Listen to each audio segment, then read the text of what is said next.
minuto, essa jovem de 23 anos estava super feliz celebrando a virada de ano novo com alguns dos seus amigos mais próximos. E no outro, ela foi encontrada sem vida na banheira de um dos quartos onde a festa acontecia. Toda a madrugada foi documentada pelas câmeras de segurança do hotel, mas mesmo assim muitas pessoas ainda têm dúvidas. O que realmente aconteceu com Christine da Cera no quarto 2207? Olá, amizades, tudo bem? Meu nome é Luísa Kemi, ou só a Kemi. Bem-vindos de volta ao Cafézinho Investigativo, canal aqui do YouTube que falamos sobre casos reais, mistérios e lendas urbanas que aconteceram em países da Ásia. Mas antes de falar sobre esse caso, eu tenho certeza que você conhece alguém que já caiu num golpe, clicou num link que não deveria e acabou tendo suas senhas ou informações do banco vazadas. Eu até conheço gente que teve as redes sociais hackeadas dessa forma e essas pessoas trabalhavam com redes sociais. Esses são os famosos ataques de phishing e eu vou ler aqui a descrição para vocês. Phishing é uma forma de cyber-attack usada por hackers para enganar usuários da internet com o intuito de obter informações confidenciais como nome de usuário, senhas e detalhes do cartão de crédito. Pois é, eu acho que pelo menos uma vez por semana eu recebo alguma mensagem fingindo ser do meu banco dizendo: você acabou de gastar R$3.500 no cartão, clique nesse link se não tiver sido você. E é por isso que o patrocinador dessa parte do vídeo é o Surfshark VPN. Desde que eu assinei o meu plano do Surfshark, eu sempre deixo ligada essa função chamada Clean Web, que bloqueia anúncios, rastreadores e possíveis malware quando a função VPN está conectada. Dessa forma, eu minimizo o risco de malware, porque o Surfshark possui um banco de dados com milhões de sites que podem ser maliciosos. E quando o Clean Web está ligado, todos esses sites são bloqueados para que você possa navegar pela internet com mais tranquilidade. Eu também evito alguns golpes de phishing dependendo do caso. Por exemplo, se eu estiver usando uma Wi-Fi pública. O Surfshark possui uma tecnologia de criptografia que dificulta que hackers acessem as suas informações enquanto você estiver desprotegido utilizando Wi-Fis aleatórias. O VPN também oculta seu endereço de IP. Então, se você clicar em algum link malicioso, pelo menos a outra pessoa vai ter mais dificuldade de descobrir qual é a sua localização física. É óbvio que usar um VPN não é a solução de todos os seus problemas online, mas definitivamente te ajuda a ficar mais seguro na internet. Você e toda a sua família. Porque normalmente quem cai nesse tipo de golpe são os nossos pais, nossos avós, que eram de gerações que não utilizavam tanto a internet, não sabem os perigos que existem. O Surfshark pode ser conectado em dispositivos ilimitados. Ou seja, uma pessoa da família faz o plano e todos desfrutam. E agora o Surfshark tá com uma oferta especial de Black Friday, então se vocês utilizarem o meu código cafezinho ou clicarem no link que está na descrição, vocês ganham mais 6 meses extra grátis. Muito obrigada, Surfshark, por tornar esse vídeo possível e voltando ao caso. Christine da Cera nasceu no dia 13 de abril de 1997 na cidade de General Santos, lá nas Filipinas. Ela era a segunda filha do casal da Cera e tinha mais 3 irmãs, e ela sempre foi o orgulho da família, extremamente bonita, extremamente estudiosa. Ela até se formou num curso de comunicação e artes na universidade e participou de diversos concursos de beleza. Ela era realmente muito especial em vários sentidos diferentes. Só que em 2019, a Christine decidiu mudar totalmente de carreira e falou que ela queria se tornar comissária de bordo. E ela acabou sendo contratada por uma subsidiária da Philippine Airlines. Segundo a sua mãe, a Christine sempre gostou muito de viajar e o sonho dela era poder rodar o mundo todo, conhecer novos lugares e principalmente levar os seus familiares para os seus lugares favoritos. Na época, a Christine tinha apenas 22 anos, então ela ainda tinha muito tempo para decidir o que ela gostava e ela queria explorar todas as possibilidades antes de se dedicar a um único trabalho. Ela estava super feliz com esse seu novo trabalho, super realizada, mas aí chegou 2020 e vários voos tiveram que ser cancelados por causa da pandemia. O volume de trabalho diminuiu bastante em todas as empresas, incluindo a da Christine, até naquele feriado entre o Natal e o Ano Novo. Naquele ano, a Christine poderia comemorar o Ano Novo, já que o movimento tinha caído bastante, e ela decidiu dar uma festa com alguns dos seus amigos mais próximos. Quase todos os amigos da Christine, que ela mais considerava,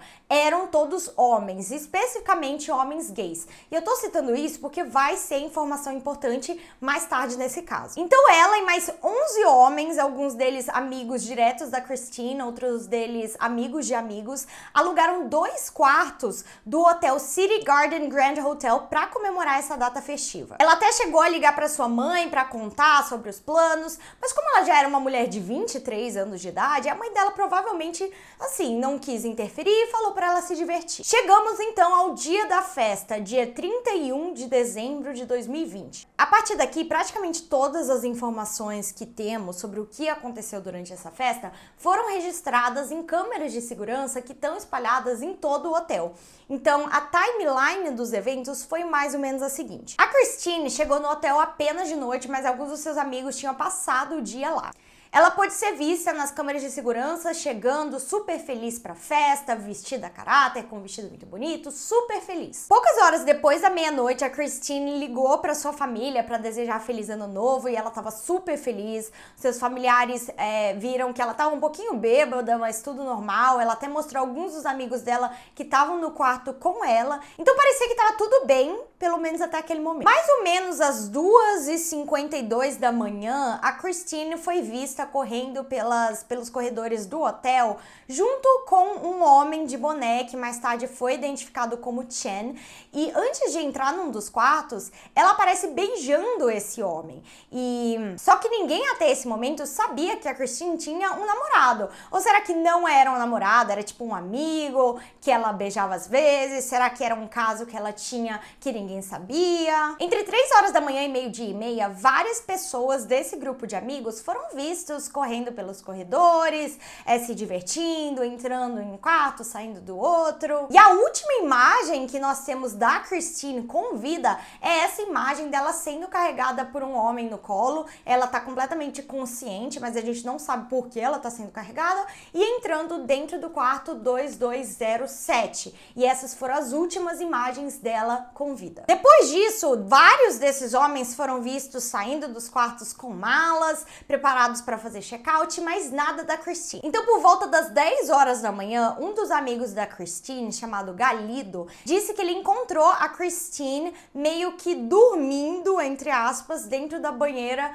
desse quarto de hotel. E na época ele pensou que ela estava apenas dormindo, então ele até chegou a pegar um cobertor e cobrir ela dentro da banheira. Ele achava que ela estava muito bêbada, então que ela resolveu cair no sono ali mesmo. Mas quando chegou meio-dia e meia, ele resolveu checar na Christine de novo, né? Porque ela ainda não tinha aparecido, e ele viu que ela ainda estava dormindo dentro da banheira. E ele começou a achar isso um pouco estranho. E quando esse amigo chegou mais perto, ele reparou que a pele da Christine estava meio azulada, como se não tivesse circulando sangue. Os lábios dela estavam ficando pretos. E o pior, parecia que a Christine não estava respirando. Então ele saiu correndo pelo corredor e chamou outros 2 amigos para que eles chamassem a staff do hotel e avisassem que alguma coisa estranha tinha acontecido. Logo em seguida, uma staff do hotel chega com uma cadeira de rodas, coloca a Christine completamente inconsciente por lá e leva até o hospital mais próximo. E é lá no hospital que ela é pronunciada morta.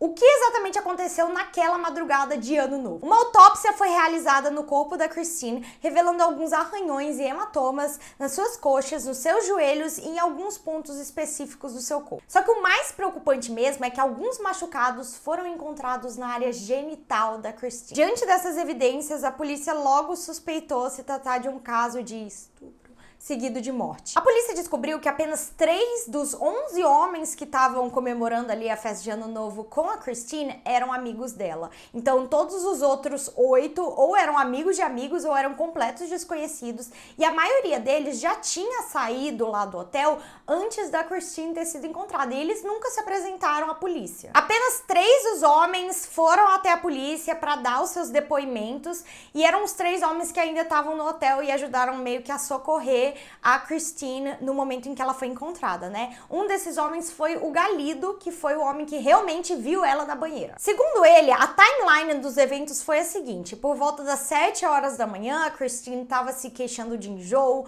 falou que ela estava muito enjoada e ela estava com medo de vomitar na cama. Então ela acabou indo até o banheiro e entrando dentro da banheira exatamente pra, se caso ela vomitasse, ela não vomitasse assim, tipo, na cama. Então foi às 10 horas que ele viu que ela estava dormindo dentro dentro da banheira. Ele não sabe se naquele momento ela já estava morta ou não, mas ele pensou que ela estivesse dormindo e cobriu ela com o cobertor. E foi só depois, ao 12:30, que ele reparou que tinha alguma coisa errada. Só que ele e os outros homens que se apresentaram para a polícia se identificam como homens gays, incluindo o Chan, que é aquele homem que foi visto beijando a Christine no corredor. Um deles chegou até a falar que essas especulações de que eles teriam abusado da Christine eram absurdas, porque quem era amigo dela amava ela sempre se sentia muito confortável num meio LGBT e que ele, em particular, nunca nem teve relações com uma mulher antes. Tá, mas e os outros 8 homens que não se apresentaram para a polícia? Nas palavras do Guzman, que é um dos homens que era amigo da Christine, ele falou: pelo menos 8 dos 11 homens que estavam lá provavelmente eram gays que nem a gente. Esse caso explodiu nas redes sociais. As pessoas começaram a usar em várias redes sociais diferentes a hashtag Justiça para Christine da Cera e plenamente acreditavam que ela tinha sido vítima de algum tipo de abuso. Então, como sempre, em um caso como esses, existiam pessoas que estavam defendendo a Christine, falando que queriam justiça para ela, e outras que estavam culpabilizando a vítima, falando: ai, o que ela estava usando? Ela estava de vestido naquele dia? Ah, ela estava festejando com 11 homens? Por que não tinha nenhuma outra mulher lá? Por que ela estava apenas com homens? Meio que culpando ela de alguma coisa. Só que naquela mesma semana, a polícia filipina surpreendeu todo o país, revelando que eles finalmente tinham identificado a causa de morte da Christine. E pro choque da população e da família da Christine, foi determinado que a jovem tinha falecido por causas naturais. Especificamente uma ruptura no aneurisma da aorta. O coração da Christine estava pesando 500 gramas, ou seja, 200 gramas a mais do que um coração normal. E o relatório também aponta que ela devia ter algum tipo de hipertensão aparentemente não diagnosticada e essa teria sido a sua causa de morte. Ou seja, causas naturais. A polícia também especulou que aqueles machucados ou hematomas que estavam principalmente na perna da Christine poderiam ter sido causados pelo seu transporte até o hospital. Porque como ela estava inconsciente quando ela foi colocada na cadeira de rodas, as pessoas que estavam lá no momento falaram que era muito difícil de, transportá-la. Então ela ficou meio solta na cadeira de rodas e pode ser que no desespero desse transporte ela tenha se machucado. Os seus amigos também falaram que algumas horas antes dela ter sido encontrada morta, que ela estava passando um pouco mal, então ela acabou vomitando várias vezes naquela noite. Pode ser que os hematomas no seu joelho eram dela ficar agachada na frente do vaso.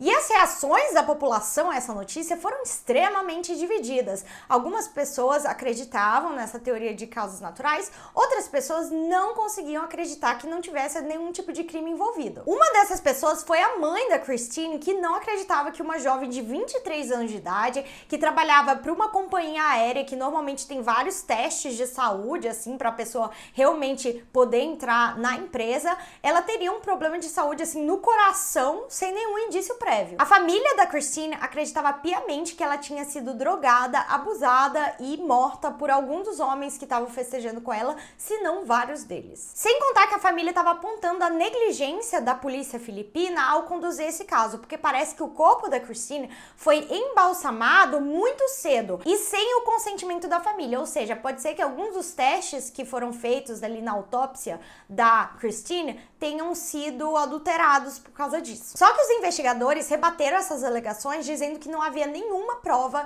de que o uso de drogas ilegais tinha sido feito ali naqueles quartos de hotel. Primeiro que nenhuma substância foi encontrada em nenhum dos quartos, tinha um sachêzinho suspeito de pó branco e descobriram que era apenas sal e nenhum tipo de substância ilícita. Eles também conduziram um exame na Christine e ficou determinado que não havia nenhuma substância ilícita na sua corrente sanguínea. Ou seja, ela não tinha sido drogada, segundo os policiais. Mas e aquelas lacerações que foram encontradas nas suas genitais? Os promotores do caso falaram em relatório que eles não tinham provas suficientes para constatar que essas lacerações teriam sido feitas naquele mesmo dia ou logo antes do crime. Pode ser que a Christine tenha tido algum tipo de relação alguns dias antes e é por isso que aquelas lacerações estão ali. No começo do caso, assim que ele tinha sido anunciado, os jornais falaram que traços de sêmen teriam sido encontrados na Christine. Só que mais tarde os promotores revelaram que nenhum traço de DNA estranho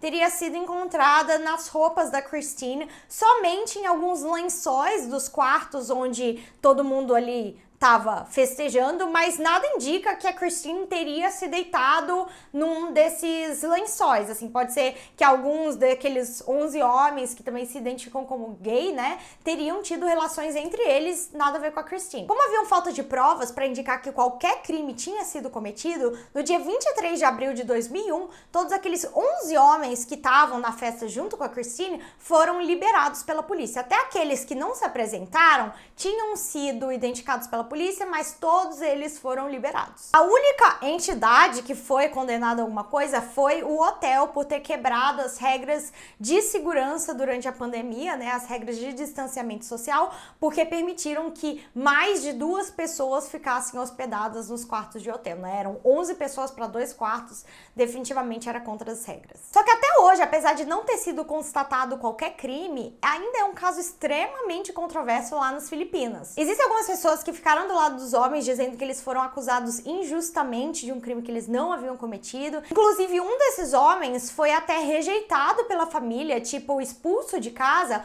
porque ele foi forçado a sair do armário para se defender desse caso. Então, algumas pessoas ficaram com pena desses homens, já que não havia nenhuma prova concreta contra eles, mas eles estavam recebendo ameaças de morte e muitas consequências negativas. Outras pessoas, incluindo os familiares da Christine, acham que a polícia não conduziu bem esse caso, que queriam encerrar tudo logo e determinaram que foram causas naturais sem investigar muito a fundo. Se vocês acharam esse caso interessante, porque vocês não assistem agora o último vídeo que foi publicado aqui no Cafezinho Investigativo, que é o caso do assassino com rosto de idol de K-pop, Lee Ki-young, que é um assassino que horrorizou a Coreia do Sul recentemente. Obrigada por apoiar esse canal, estamos com vídeos novos todas as terças-feiras e lembre-se, se vocês tiverem medo de dormir de noite, mantenham-se cafeinados.